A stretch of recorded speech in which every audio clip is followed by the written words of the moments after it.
વૈષ્ણવજનો પઠે કૃષ્ણના સામે. અને એક આચાર્ય તો એમ કે છે, કલ્યાણજી જેવા આચાર્ય, રઘુનાથ જેવા, કે ભગવદીઓને સાથે મળીને પણ કૃષ્ણાષ્ટકનો પાઠ કરવો.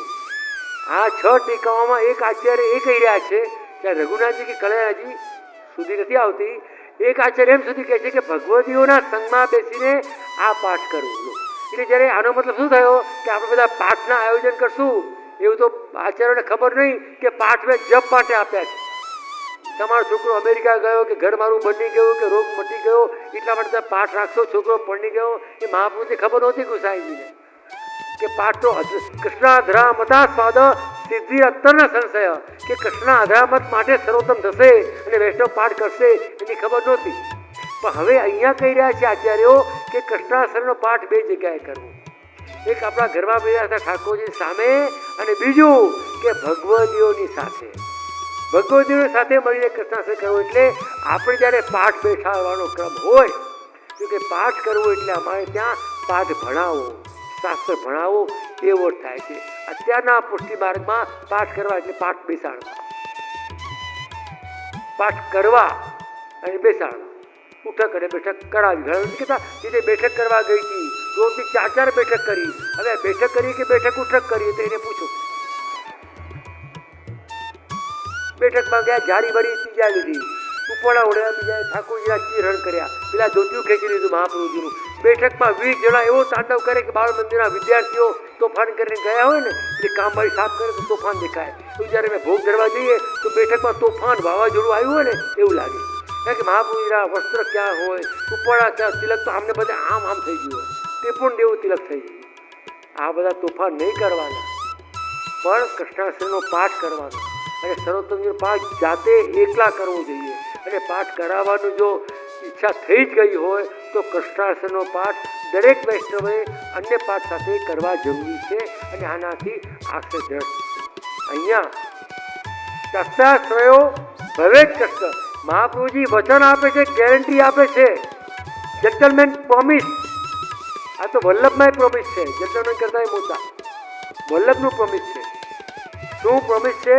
કૃષ્ણાશ્રયો, આ કૃષ્ણાશ્રયનો પાઠ તમે નિત્ય કરશો પોતાના ઠાકોરજી આગળ ભગવદીઓને ભેગા મળીને તો કૃષ્ણનો આશ્રય ચોક્કસ થશે, થશે અને થશે. કૃષ્ણનો આશ્રય થશે. આ પાઠનો અંતિમ શ્લોક છે. તસ્યાશ્રયો ભવેત કૃષ્ણ ઇતિ વલ્લભો ભવેત. આ વલ્લભ પોતે પોકારીને કહી રહ્યા છે કે કૃષ્ણાશ્રયનો તમે પાઠ કરો તો કૃષ્ણના શરણ તમને મળશે અને કૃષ્ણનો આશ્રય સિદ્ધ થશે, થશે અને થશે.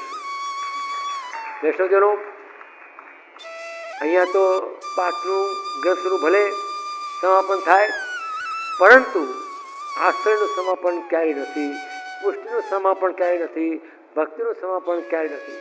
આ 3 દિવસ આપણે મને ઝેલ્યો, મને સહન કર્યો, મને નિભાવ્યો, એ બહુ ખૂબ ખૂબ આભાર. બીજી વાત કે આપણા હૃદયમાં બિરાજેલા, કંઠી સ્વરૂપે બિરાજતા, બ્રહ્મસમ સ્વરૂપે બિરાજતા, ભાવ સ્વરૂપે બિરાજતા શ્રી વલ્લભે મને ઉત્સાહ વધાર્યો. આપની બોડી લેંગ્વેજ આપણે મને રિસ્પોન્સ આપ્યો છે. ખાલી કથા કરે તો વ્યક્તિ થાકી જાય, પણ જ્યાં પ્રેમ હોય તો થાક ના લાગે. મને કોઈ હજી પણ આજે રાતના 12 વાગ્યા સુધી હું બોલી શકું એમ છું. આવું નહીં કરું, તાળી પાડો. કેમ નહીં કરું કે સમયની મર્યાદા, સમયને માન આપવું છે. પરંતુ આ સૌથી વધારે તો અમારા કિરીટભાઈ, અમારા મીનાક્ષીબેન, એમનો આખો પરિવાર અને એમના આમંત્રિત તો બધા વૈષ્ણવો, સ્નેહીજનો બધાને હું અંતઃકરણથી આશીર્વાદ અને શુભેચ્છા પાઠવું છું કે આશ્રય બધાને દર થાય. ખરેખર જે બાબાએ કહ્યું કે લોકમાં તો ઘણા બધા પ્રોગ્રામો કરે, પણ આવો પ્રોગ્રામ કે હરિરસ પાવા રે પાવા અવસર નહીં મળે આવા. તો આ હરિરસ તभी तो जाए पहिए, स्वाद विवाद हर्ष आतुरता इतने दंड जो सहिए, गए नहीं सोच आए नहीं आनंद, ऐसे मार्ग जो वहिए, हरिरस तभी तो भाई. આ તો વલ્લભના ગુણગાન 3 દિવસ ગાવાનો, કૃષ્ણના ગુણગાન 3 દિવસ ગાવાનો.